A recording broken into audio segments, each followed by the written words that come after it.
예, 내란 사태 1년을 앞두고 여야의 격돌이 심화되고 있습니다. 국민의힘은 이틀째 장외 집회를 이어갔고 민주당 내에선 내란 전담 재판부 도입 주장도 계속되고 있습니다. 정치권 이슈들 김진욱 전 민주당 대변인, 김기흥 국민의힘 미디어 대변인과 함께 짚어보겠습니다. 두 분 어서 오십시오. 안녕하세요. 예, 안녕하십니까.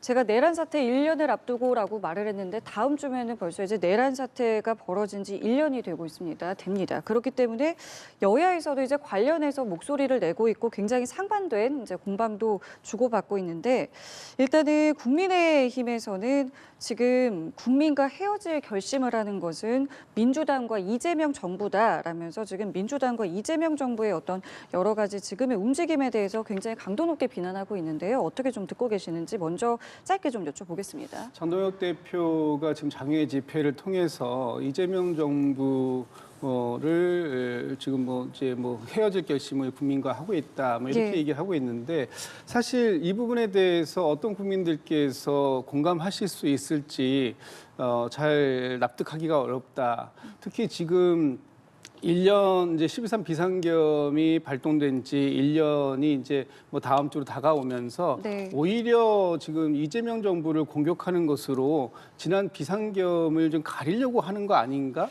지금 국민의힘에서 지난 1년 동안 어떤 반성, 쇄신, 혁신적인 모습들을 보였습니까? 오히려 국민들과 헤어질 결심을 하고 있는 것은 지금 장동혁 대표다. 장동혁 대표가 우리가 황교안이다라는 얘기 외에도 윤석열 전 대통령을 면회하고 또 지금 윤호개인을 주장하시는 분들과도 묻지마 통합 이런 저 단결 단합 이런 부분들을 지금 주장하고 계시지 않습니까? 그러니까 선 통합 후 중도층으로의 외연 확장 이런 그 전략인지는 모르시겠습니다만 지금의 모습을 평가하는 국민들께서는 국민의힘이 선을 넘어도 한참 넘었다 이런 평가를 하지 않을까 싶습니다. 지금 말씀하신 대로 민주당에서는 그러니까 정청래 대표도 말한 것이 지금 국민의힘 반성하고 윤 전 대통령과 헤어질 결심을 해야지 점점 네. 국민들이랑 헤어지고 있다라고 이야기를 하고 있습니다. 저희가 최근에 있었던 항소 포기를 봤을 때 네. 저희들은 이제 민주당 쪽에 그리고 이재명 정부 쪽에 질문하고 싶은 게 단 하나입니다.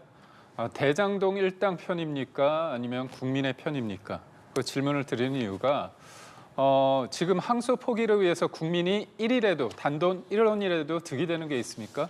득이 되는 게 전혀 없습니다. 그런데 김만배는 많게는 한 5, 6천 정도 가져갈 수 있고요. 남욱은 1,000억입니다. 근데 이 사람들이요. 7,400억 이상의 추징금 관련해서는 온전하게 어떻게 보면 범죄 수익인데도 불구하고 국가가 보증합니다. 떵떵거리고 그 돈을 쓸 수 있게끔 돈 세탁을 해줬거든요. 그렇다면 이런 항소 포기를 해가지고 국민들한테 도움이 된 게 아니잖아요. 그렇다면 이재명 정부와 민주당은 누구 편입니까? 대장동 일당 편이라고 말할 수밖에 없습니다. 단순히 왜 그럴까요?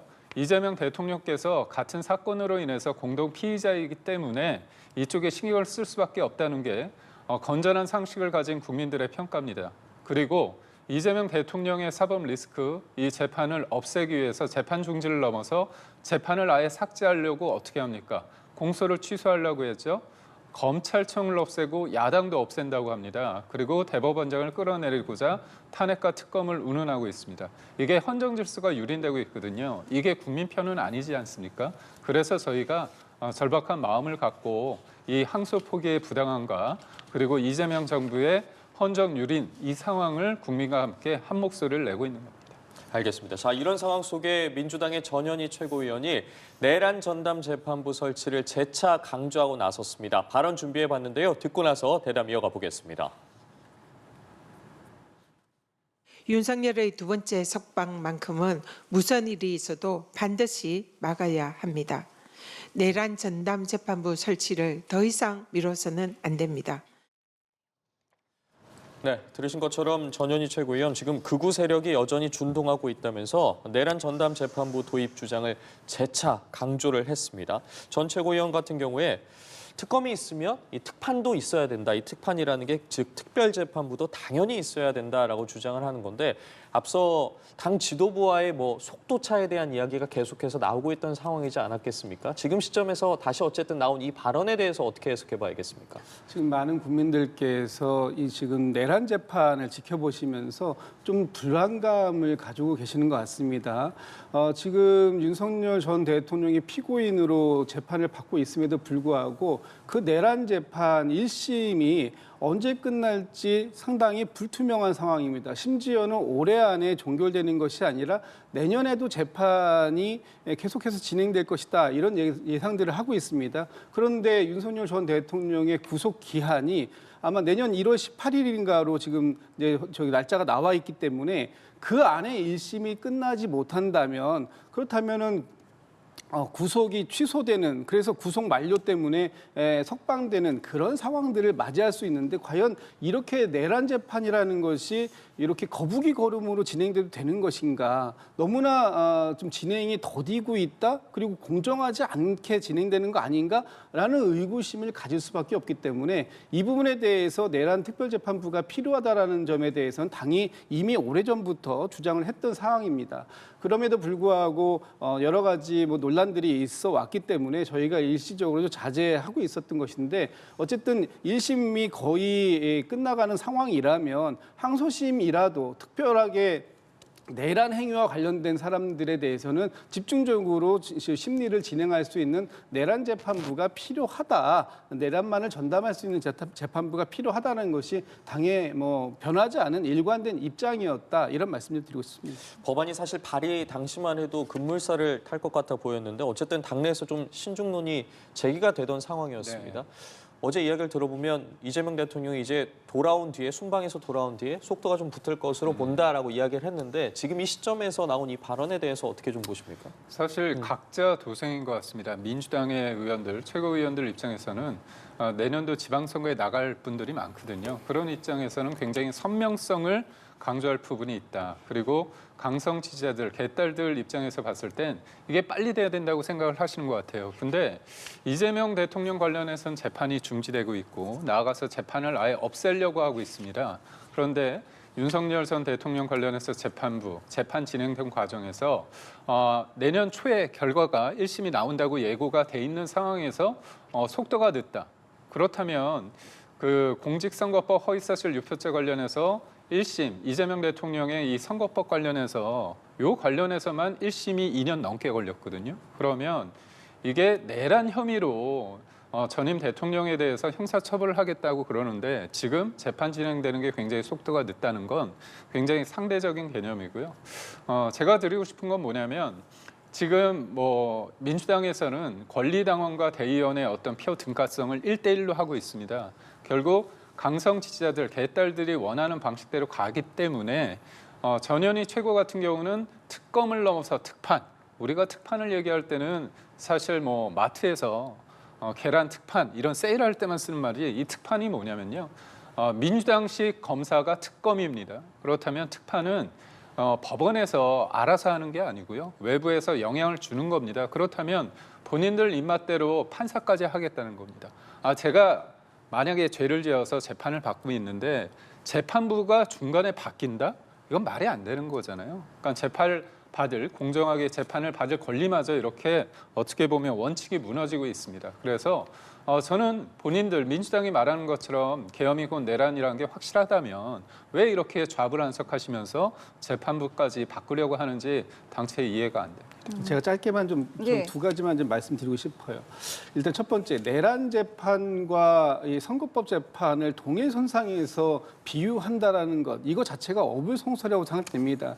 내란의 형량은 최소가 그 무기징역입니다. 어떻게 사형 또는 무기징역을 받을 수 있는 형량과 선거법을 동일선상에서 비교하는 것인가 하는 부분을 첫 번째 지적드리고 두 번째는 민주당 입맛대로 재판부를 구성한다. 지금 내란 재판부가 설령 법안이 통과돼서 시행이 된다고 하더라도 민주당이 재판부 선정합니까? 그렇지 않습니다. 대법원에서 사법부에서 재판부 선정하게 되어 있습니다. 이럼에도 불구하고 마치 민주당을 위한 그런 재판을 하라는 것처럼 주장한다고 말씀하시는 것은 정치적 선동에 불과하다 이런 말씀드립니다. 저도 짧게 말씀을 드리자면 맞습니다.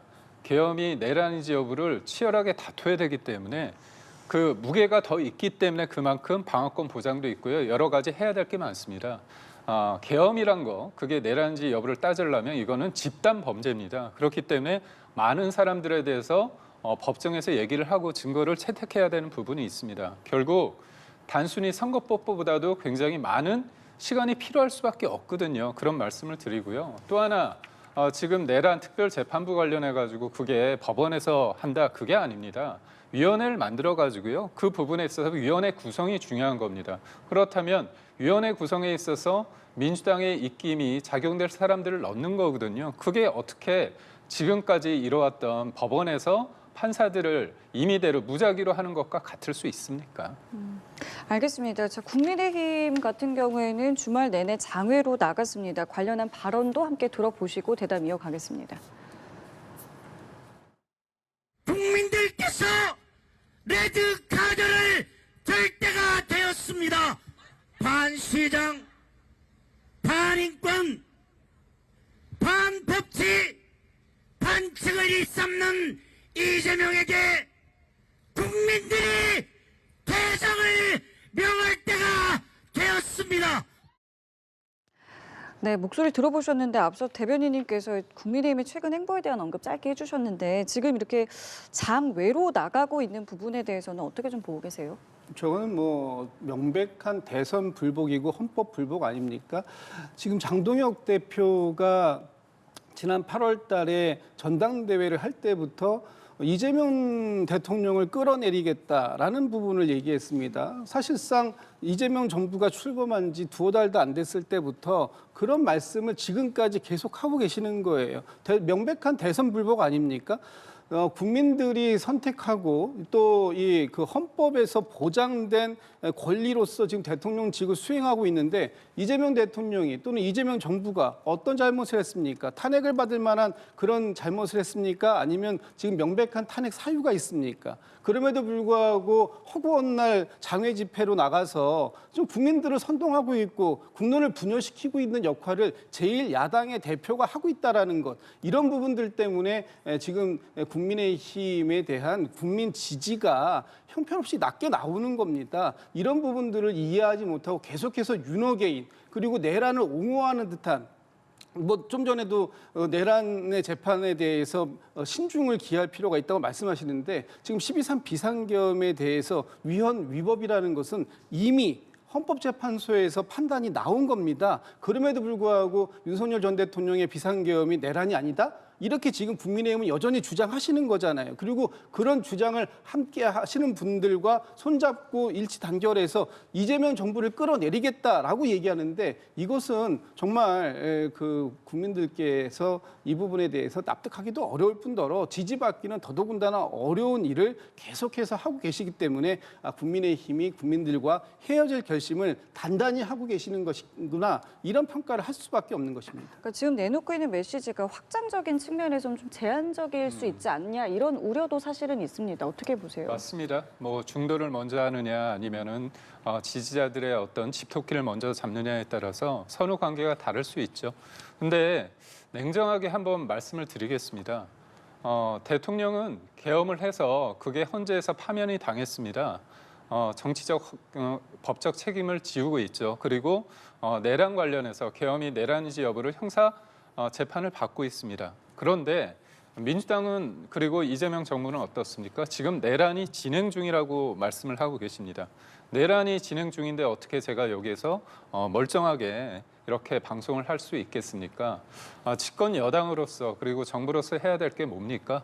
소를 키워야겠죠. 그런데 어떻게 합니까? 지금 고물가, 고환율, 고금리로 인해서 많은 국민들이 굉장히 힘들어하고 있습니다. 이런 부분에 대해서 냉정을 찾으셔야 되고요.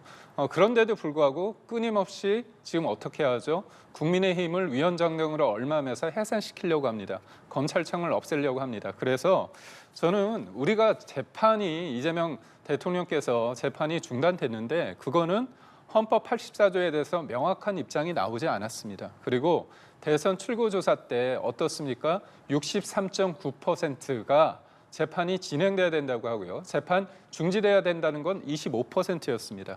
그러니까 이거는 법 위에 누구도 군림할 수 있고 법 앞에 누구나 평등한 겁니다.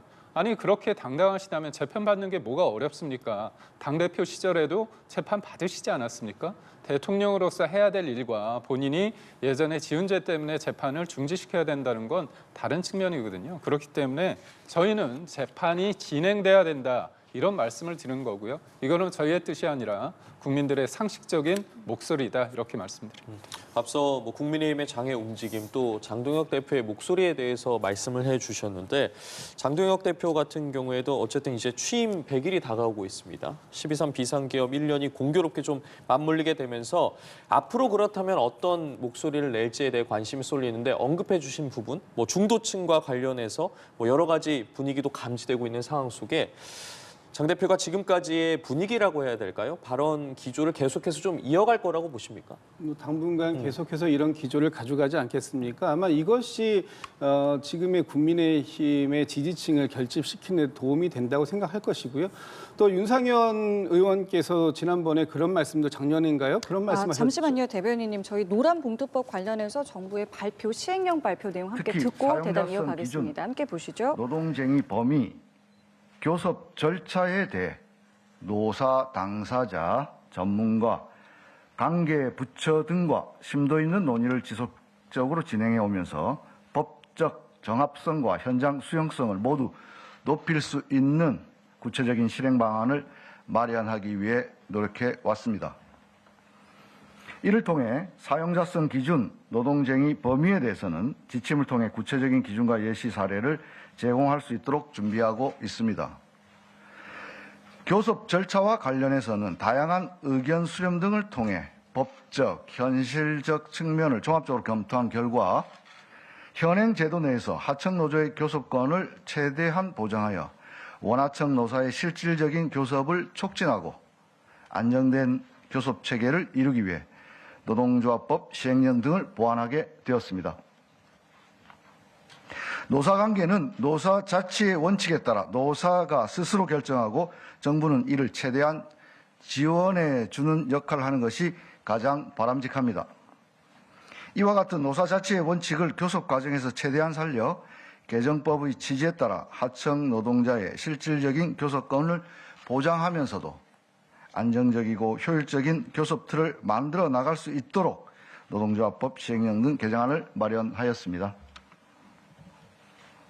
먼저 원청과 사용자성이 인정되는 하청 노조가 다수 있는 경우에 있어서 노사가 교섭 방식에 대해 자율적으로 합의하면 정부는 합의한 대로 교섭이 이루어질 수 있도록 최대한 지원하겠습니다. 노사가 합의에 이르지 못한 경우에는 원청 기업의 사업장을 기준으로 창구 단위 절차를 진행하되 하청 노조의 실질적인 교섭권 보장을 위해 현장의 구체적인 사업장 상황에 부합하게 교섭 단위를 분리토록 추진할 계획입니다. 특히 원청 노조와 하청 노조는 교섭권의 범위, 근로조건, 이해관계 등에서 서로 차이가 있으므로 원칙적으로 원청 노조와 하청 노조 간에는 교섭 단위가 분리되도록 제도를 운영할 계획입니다. 둘째, 교섭 단위 분리 및 교섭 창구 단일화 과정에서 노동위원회가 특정 근로조건에 대해 원청 사용자의 실질적 지배력을 인정하면 원청으로 하여금 사용자로서 교섭 절차를 진행하도록 하여 교섭 전 사용자성 여부를 둘러싼 노사 분쟁을 최소화하겠습니다. 이후 교섭 과정에서 노동위원회에서 사용자성이 인정된 범위 외에도 교섭 사항을 원청 사용자와 하청 노조가 자율적으로 협의하는 경우에는 원청 사용자와 하청 노조의 교섭 자율성을 최대한 보장하겠습니다. 한편 교섭 창구 단일화 과정에서 노동위원회가 사용자성을 인정했음에도 불구하고 원청 사용자가 정당한 이유 없이 교섭에 응하지 않는다면 지방노동관서의 지도 및 부당노동행위 사법처리를 통해 원청 사용자와 하청 노조의 교섭이 촉진될 수 있도록 지원할 계획입니다. 이와 같은 개정법의 취지를 반영하기 위하여 이번 시행령도 예, 이른바 노란 봉투법이라고 불리는 개정 노조법 시행령에 대한 발표 지금 함께 들어보셨습니다. 이 교섭과 관련한 부분 들어보셨는데요. 현행 제도 안에서 하청 노동 교섭권을 최대한 보장하고 자율성도 이제 보장을 하게 됩니다. 다만 사유 없이 이제 교섭에 대해서 불응하는 원청에 대해서는 지도라든가 사법 처리를 하게 된다라는 부분들에 대한 발표를 들어보셨습니다. 이렇게 들으신 것처럼 시행령까지 나왔고 이제 실행은 이제 내년 3월부터 시행이 됩니다.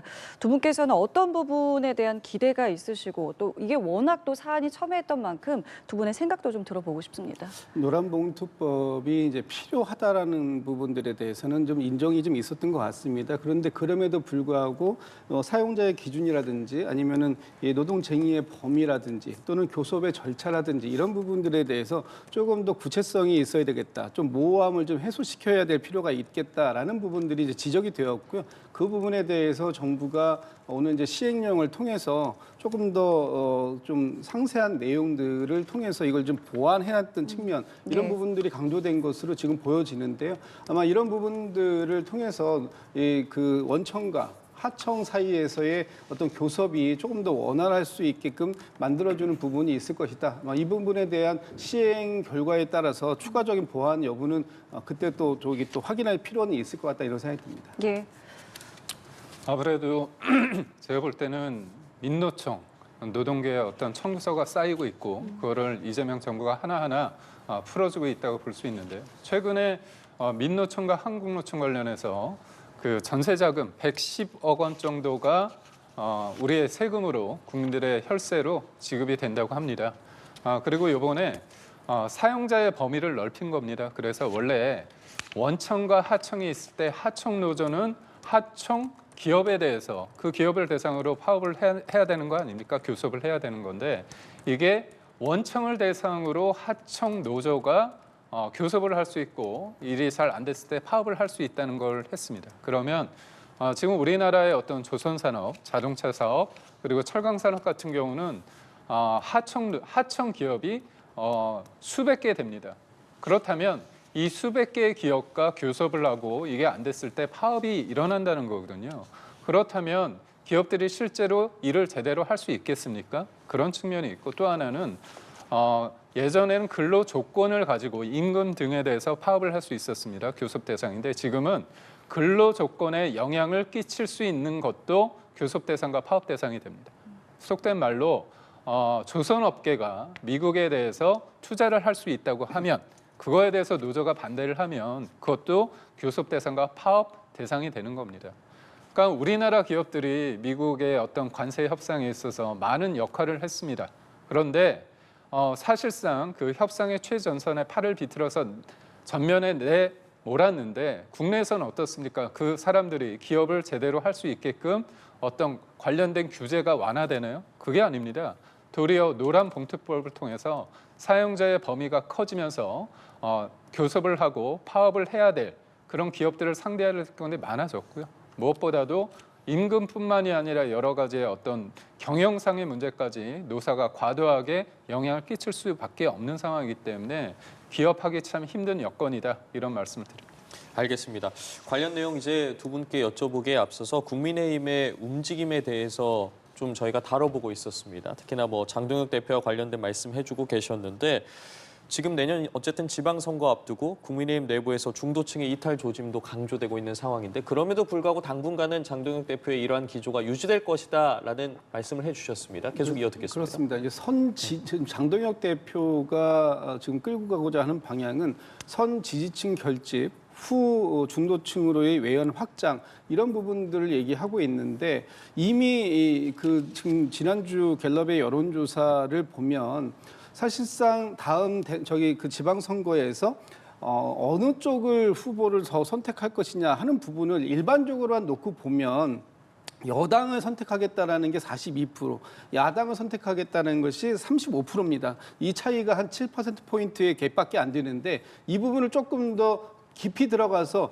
중도층만을 대상으로 놓고 보면 불과 한 달 전에 39대 37로 거의 박빙이었습니다. 그런데 이번에 조사한 걸 보면 한 달이 지난 지금 시점에 44%가 민주당, 여당을 선택하겠다고 하고요. 30%가 야당을 선택하겠다고 합니다. 이 갭 차이가 14%포인트 차이로 이게 벌어졌습니다. 그렇다면 지금 국민의힘의 방향성이 과연 올바른 방향이냐, 또 윤어게인 세력들 그리고 부정선거를 지지하는 세력들 뭐 그 어느 쪽이라도 표만 될 수 있다면 무조건 다 모으겠다라고 하는 전략이 과연 일반 국민들께 납득하실 수 있는 전략인지 부분에 대해서 저희가 말씀드리는 것이고요. 저희는 국민의힘이 건전한 대한 야당으로 자리매김하기를 바랍니다. 그런 측면에서 12.3 비상계엄이 잘못됐다라는 것을 명확하게 하고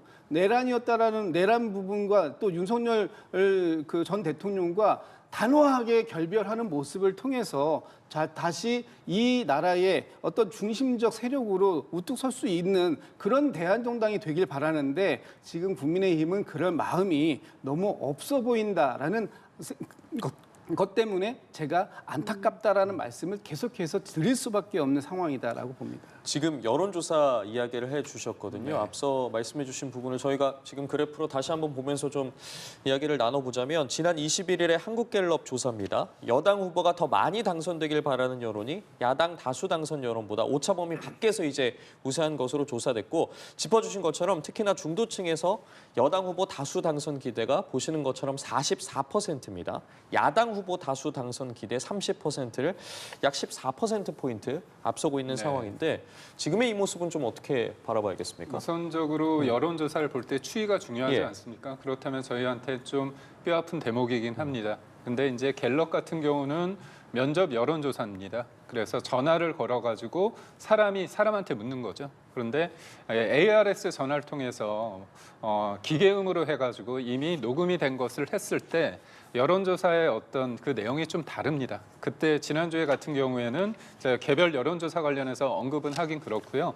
거의 비슷하게 나옵니다. 오차 범위 내에서는 도리어 야당에 대해서 어떻게 표현하냐면 내년도 지방선거에 대한 규정이 뭐냐.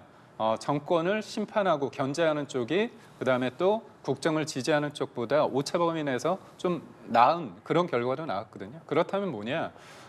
전화 면접 여론조사 같은 경우는 지금 중도 보수에 있는 분들이 지금 개헌과 내란, 이 내란과 극우 프레임이 굉장히 강력하게 작동이 되다 보니까 좀 소극적으로 하는 면이 있습니다. 면접 여론조사에서는. 그런데 ARS 같은 경우는 어차피 이 사람이 내 어떤 목소리, 내가 누구인지에 대해서 별로 관심이 없잖아요. 기계음이기 때문에. 거기에서 좀 더 적극적으로 하기 때문에 이 면접 여론조사와 그 ARS 여론조사의 어떤 격차가 있다는 것을 말씀은 드립니다. 그럼에도 불구하고 여튼 면접 여론조사 과정에서 중도층이 저희가 중도의 마음을 얻는 데 있어서 좀 더 잘해야 된다는 말씀을 드리고요. 다만 그게 있습니다.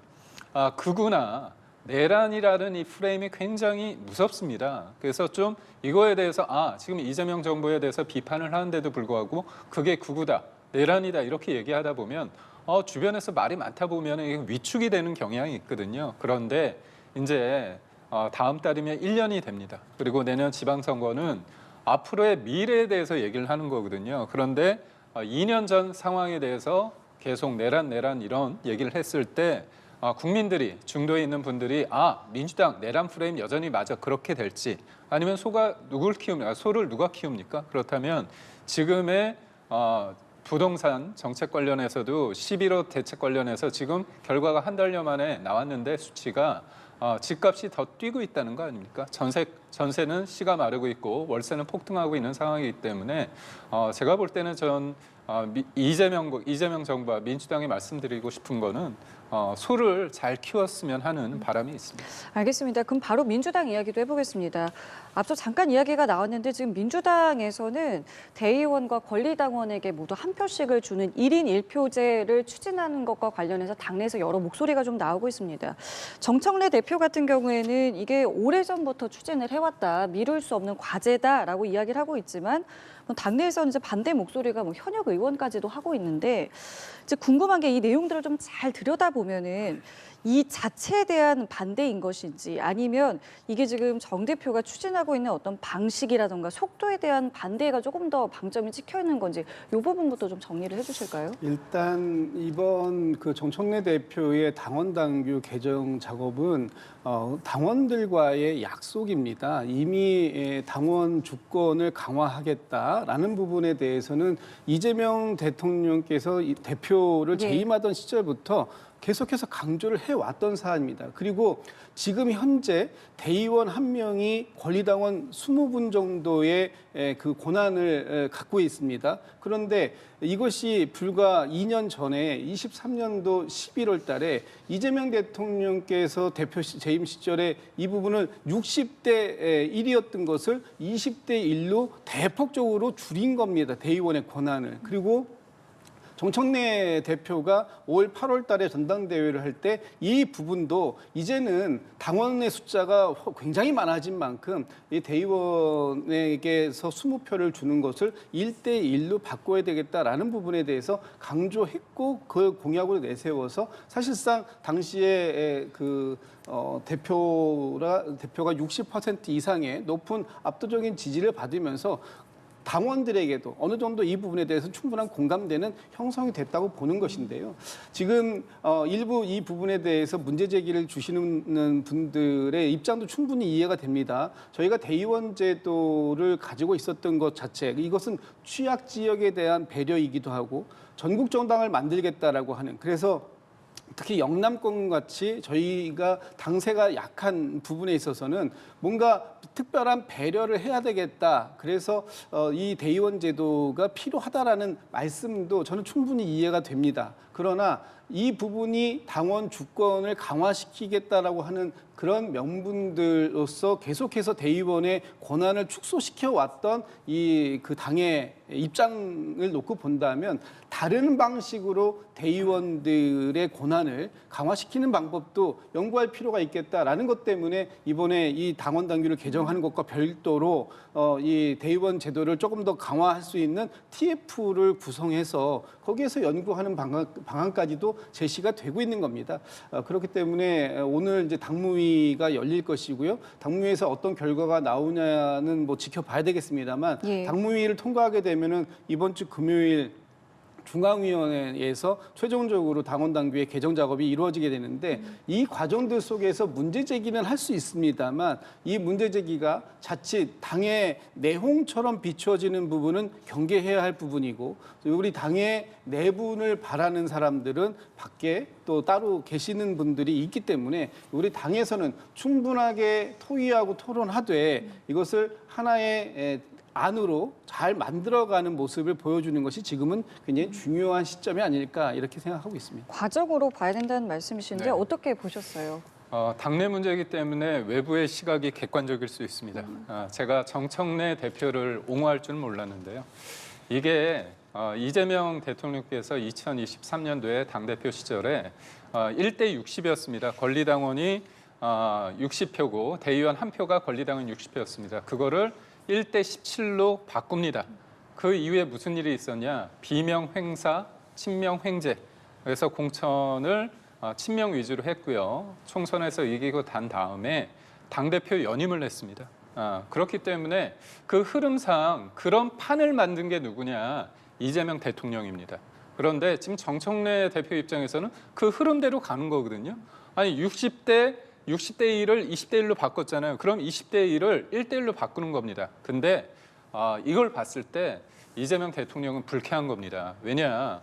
내년 지방선거 포함해서 앞으로의 어떤 구도를 봤을 때 누구나 다 아는 거 아닙니까? 이재명 대통령의 마음은 박찬대 전 원내대표한테 있었습니다. 그래서 김용 전 연구원장 같은 경우는 그때 뭐라고 했습니까? 옥중에서 난 박찬대를 지지한다. 변호인을 통해서 공개적으로 얘기까지 했는데 결과는 어떻습니까? 24% 격차로 정청래 후보가 이겼습니다. 그 뒤에는 누가 있냐? 김어준이 있다. 그런 얘기까지 공공연하게 돌고 있는데 이 관점에서 1대 1로 되는데 저번에 대의원이 53대 47로 그때 53이 박찬대였습니다. 그리고 권리당원이 66대 33으로 정청래가 66이었거든요. 그런데 그건 20대 1 상황이었습니다. 근데 1대 1로 되면 대의원의 영향력이 확 주는 겁니다. 그럼 내년도에 정청래 대표가 연임할 가능성이 커지거든요. 그런 관점에서 봤을 때 이재명 대통령이 만든 판에 의해서 결국은 이재명 대통령이 되치기 당하는 상황이 이르렀다. 그래서 지금 친명계를 중심으로 절차적 하자를 문제하고 속도전을 얘기하고 있지만 본질은 뭐냐? 정청래가 너무 크는 거 싫다는 겁니다. 그렇기 때문에 굉장히 명청대전의 또 다른 버전이다. 이렇게 말씀드립니다. 알겠습니다. 한편 조국혁신당의 조국 대표가 사면 100일 만에 이제 다시 당대표로 복귀를 했습니다. 찬성표가 98.6%의 압도적인 득표였는데 내년 어쨌든 지방선거도 있고 관련해서 계속해서 출마론이 나오고 있는 상황 속에서 조국 대표가 가장 먼저 해결하고 싶은 과제라고 해야 될까요? 어떤 부분 좀 눈여겨보고 계십니까? 지금 이제 조국 대표의 입장에서는 조국 혁신당의 어떤 이 존재 이유 이런 부분들에 대한 그 증명을 해내야 되는데 지난번 당의 내용이 한번 있지 않았습니까? 선비위 건 때문에 그 부분에 대해서도 명쾌하게 지금 이제 아직 다 해소시키지 못한 상황이기 때문에 그 안으로는 그런 부분들 그리고 바깥으로는 조국 혁신당이 왜 여전히 존재 이유가 있는 것인가 그리고 조국 혁신당을 통해서 과연 어떠한 정치 발전을 이루어낼 수 있을 것인가 하는 부분에 대한 증명을 해내야 되는 상황입니다. 아마 조국 혁신당에서 98.6%라는 높은 지지율로 조국 대표를 다시 대표로 연임시킬 수밖에 없었던 이유는 조국 대표를 통해서 뭔가 조국 혁신당이 내년 지방선거에서의 승리도 이끌어 날라 이런 부분인데 지금 앞으로 준비할 시간이 사실 그렇게 많지 않습니다. 한 두어 달밖에 안 남은 상황이기 때문에 이 남아있는 한 두어 달의 상황을 가지고 조국 혁신당이 내년 지방선거에서 어떠한 결과를 이루어낼 수 있는가 하는 부분을 평가받는 것이기 때문에 조국 대표 역시 상당히 큰 숙제를 짊어진 상태에서 당대표직을 시작하게 되었다 이렇게 평가해야 될 것 같습니다. 여러 움직임들이 이제 있을 텐데 조국 대표가 지금 제안한 대장동 항소포기 사태 관련 토론에 장동혁 대표가 최대한 빨리 진행하겠다라는 입장을 보였습니다. 그러면서도 정청래 대표가 만약에 뭐 토론회가 시작되기 전에 참여 의사를 밝힌다면 언제든지 환영이다라고 했는데 지금 3당 대표의 항소포기 토론 성사될 거라고 보십니까? 저는 하면 좋겠습니다. 그 민주당에서 국민의힘이 장외로 나가는 거에 대해서 비판적이잖아요. 왜 장외로 나가냐? 국회 내에서 해결해야지. 그런 비판의 말씀을 하는데 그렇습니다. 이 항소포기 국민들의 굉장히 관심이 있잖아요. 이른바 김만배 깐부가 누구냐? 이재명 대통령이냐 아니면 남욱이냐? 그거에 대해서 사람들이 이런 어떻게 보면 의문점을 가지고 있습니다. 그렇다면 이거에 대해서 장외에서 우리가 목소리를 높이는 거에 대해서 부담스러워 하신다면 국회 내에서 토론하면 얼마나 좋습니까? 그래서 조국 지금 이제 대표가 됐기 때문에 지금 장동혁 대표한테 얘기를 했고 우리가 오케이 했습니다. 그런데 이게 민주당이 항소 포기에 대해서 애매한 포지션인 것 같아요. 이게 잘한 건지 못한 건지 대장동 편인지 아닌 건지 그렇다면 국민들로 당당하게 나와가지고 얘기를 하셔야 됩니다. 그런데 이거에 대해서 만약에 안 하신다 그렇다면 자신 없는 거잖아요. 그러면 저희가 장외에서 그런 문제 제기를 할 때 그거에 대해서 뭐라고 하시면 안 되지 않을까 그런 생각을 합니다. 제가 한 말씀만 드리고 마무리하겠습니다. 제가 이 부분에 대해서는 토론을 통해서 얻고자 하는 실익이 무엇인가라는 부분을 저는 정말 궁금해합니다.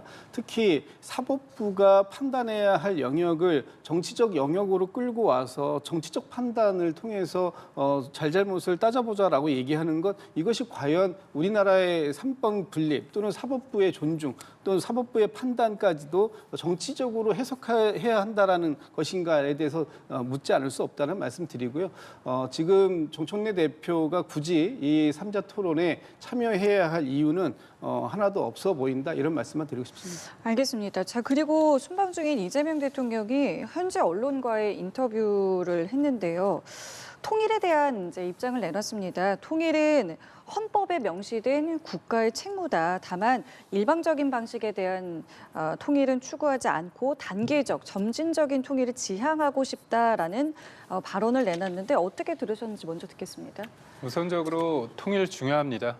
단계론적으로 평화적으로 해야 된다는 원론적인 말씀을 하셨는데요. 저는 좀 안타까운 게 통일이든 아니 북한에 대한 입장이든 외교적인 입장은 국내 정치용으로 사용하면 안 되는 겁니다. 그런데 트럼프 대통령과의 그 대화 속에서 본인이 뭐라고 말씀하셨습니까?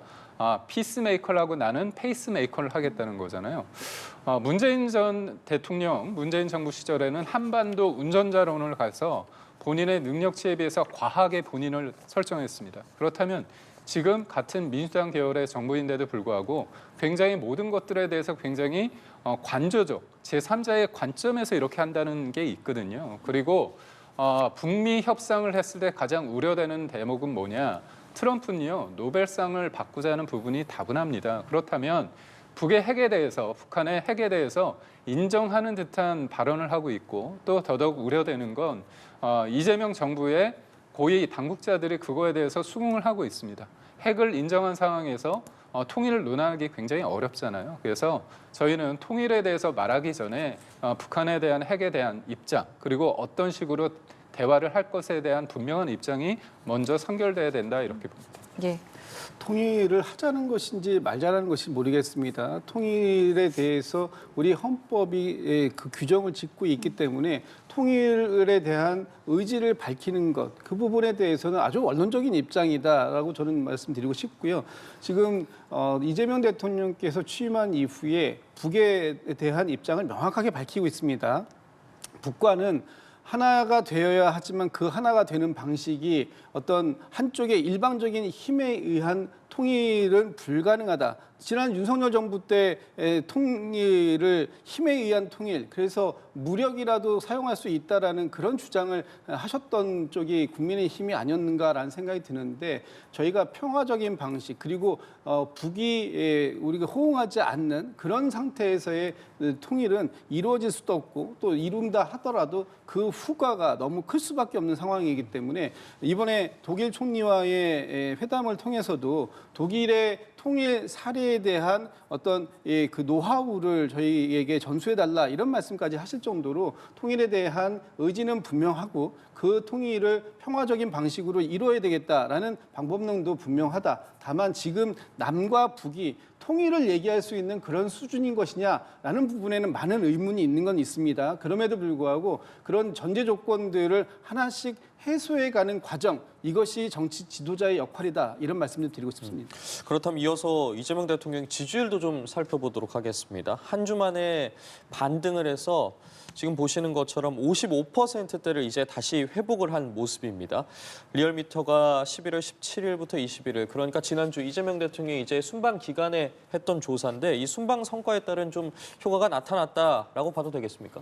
뭐 일부 순방 효과도 있는 것 같고요. 예. 또 이제 대장동 항소와 관련된 논란도 한 2주일 정도 지속되다가 어느 정도 이것은 이제 사법부의 영역으로 남겨둬야 된다라는 그런 생각들도 국민들께서는 가지고 계신 것 같습니다. 그런 측면에서 이재명 대통령의 지금 이번 이 중동 4개국 순방 그리고 또 남아공에서 G20 이런 순방들의 성과들에 대해서는 상당히 뭐 긍정적인 평가들이 이루어지고 있는 것 같고요. 대통령께서 이번 주 중반에 이제 들어오셔서 순방 성과를 좀 자세하게 국민들께 설명드릴 수 있는 또 다른 자리가 있을 것 같긴 한데요. 아마 그렇게 된다면 계속해서 이재명 대통령의 좀 지지율은 안정적인 지지율을 가지고 갈 수 있는 그런 상황은 되지 않을까라고 판단하고 있습니다. 그러니까 지지율은요 추이를 보는 게 중요합니다. 어떻게 보면 오르내리락 할 수 있는데 우상향이냐 우하방이냐를 봤을 때 뚜렷한 우하방 압력을 받고 있다 저는 말씀을 드릴 수 있고요. 외교라는 게 그러니까 대통령이 해외 순방을 났을 때 지지율이 좀 오르는 경향이 있습니다. 왜냐? 외교는 계산된 미소라는 말이 있습니다. 앞에서요 다 웃고 좋은 덕담을 많이 합니다. 근데 실익을 위해서는 앞에서 웃는 게 아니거든요. 그래서 저는 안타까운 게 이재명 대통령실에서 뭐라고 했습니까? 합의서 없을 정도로 잘된 정상회담이라고 했는데 결과는 그렇지 않았잖아요. 그런 측면에 있어서 지금 실익을 그리고 우리의 어떤 국익을 위해서 하는 거에 대한 어떤 청구서는 봐야 된다고 볼 수밖에 없습니다. 그래서 저는 지금의 이재명 대통령의 지지를 관련해서 자꾸 민주당에서는 이게 항소 포기를 사법부라고 하는데요. 사법부가 아니고요. 그거는 명확하게 법무부가 그리고 대검이 중앙지검에 압력을 행사했다는 징후가 농후합니다. 그거는 해야 될 걸 하지 못하게 함으로써 그거는 국민에게 돌아가야 할 몫을 대장동 1등한테 그 범죄 이익을 환수된 게 아니라 세탁해 준 거거든요. 그렇기 때문에 이거는 사법부를 저희가 논하자는 게 아니라 원칙의 문제를 저희가 언급하는 거고 이 모든 것들이 개별 사건이 아닙니다. 이재명 대통령의 사법 리스크를 없애기 위해서 재판 중지했다, 재판 삭제의 그 과정 속에서 재판 삭제에 대한 부담감이 있기 때문에 항소 포기를 통해서 일종의 간보기를 했다고 봅니다. 그런 측면에서 국민들은 이 상황을 가지고 모든 사람들이 뭐 광장에 나와서 하야를 요구하는 건 아니지만 지금의 상황에 대해서 굉장히 긍정적으로 시간이 지났기 때문에 이거는 잊혀졌다? 그게 아닙니다. 알겠습니다. 오늘 두 분 말씀 여기까지 함께하겠습니다. 지금까지 김진욱 전 민주당 대변인, 김기은 국민의힘 미디어 대변인과 함께했습니다. 두 분 감사합니다. 고맙습니다. 고맙습니다.